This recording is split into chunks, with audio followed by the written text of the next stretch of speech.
ఈ నాబాలు ఏం చేస్తారంటే దావీదు ఎవడు, యేసై ఎవడు, నా సొంత దాంట్లో ఎందుకు నిండిపోవాలి? చాలా మంది పని వాళ్ళు తమ యజమాని విడిచిపెట్టి పారిపోయిన వారు ఉన్నారు. వారిలో మీరు కూడా ఉండొచ్చు కదా. దావీదు పేరు చెప్తున్నారు అని ఇష్టానుసారంగా మాట్లాడాడు. ఆ విషయాన్ని ఈ పని వాళ్ళు కాపర్లు వచ్చి దావీదుతో చెప్పారు. దావీదుకి బాగా కోపం వచ్చేసింది. తన దగ్గర ఉన్న పనివారు యొక్క 400 మందిని మీరు కత్తులు తీయండి, నేను కూడా కత్తి తీస్తాను, రేపు ఉదయం కల్లా అబీగయీలుకు సంబంధించిన తన సంతతి వారే గాని తనకు సంబంధించింది ఏది మిగిలి ఉండటానికి వీలేదు అని బయలుదేరాడు. అనలేదా?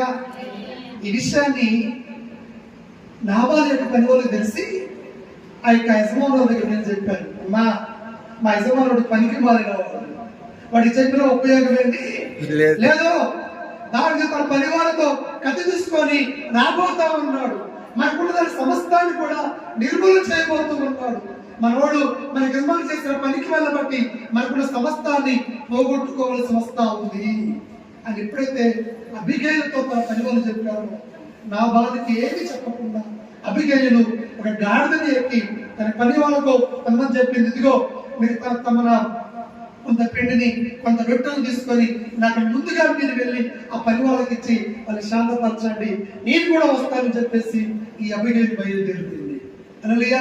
అబీగయీలు బయలుదేరి దావీదు దగ్గరికి వెళ్ళి దావీదు యొక్క పాదాల మీద సాష్టాంగ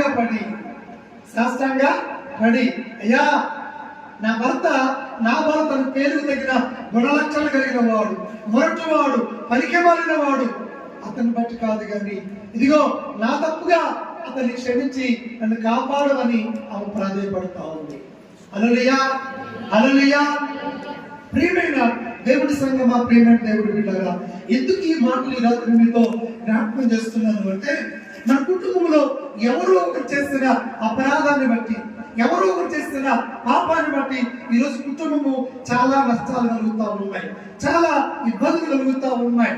ప్రియమైన దేవుడి బిడ్డగా, ఆ విషయాన్ని గమనించిన మనము దేవుడి సన్నిధికి వెళ్ళి దేవుడిని మనం శాంతింప చేయాలి. దేవుడి కనికరాన్ని మనం పొందుకోవాలి అంటే మనం ముందుగా వెళ్ళి కన్నీరు కారుస్తూ ప్రార్థన చేయాలి. హల్లెలూయా. అబీగయీలు అలా చేసి తన కుటుంబాన్ని మాత్రమే కాదు తన భర్తను సైతం కాపాడు. ఆమేన్. హల్లెలూయా.